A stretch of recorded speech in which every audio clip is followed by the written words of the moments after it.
How to connect Nectar card to Apple Wallet. In this video, I will show you how can you easily connect your Apple Wallet with Nectar card. So without any delay, let's get into it. For that, firstly you need to head towards Google Play Store and in the search bar you need to type Nectar. Once you type the keyword, simply hit the search icon from the below bottom right corner.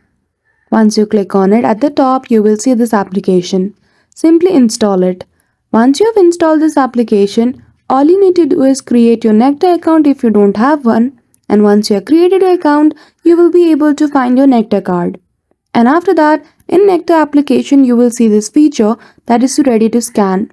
Once these barcodes are scanned in your Apple Wallet, the card will be connected automatically. But if it is not getting connected, if you are an iOS device, you will see the option of Add to Apple Wallet in place of Google Pay, and then by clicking on it, you will be able to connect the cards. So that's it. That is how easily you can connect Nectar card to Apple Wallet. So I hope you found this video helpful. If you did, don't forget to give it a thumbs up and subscribe to our channel for such tutorial. Thank you for watching till the end.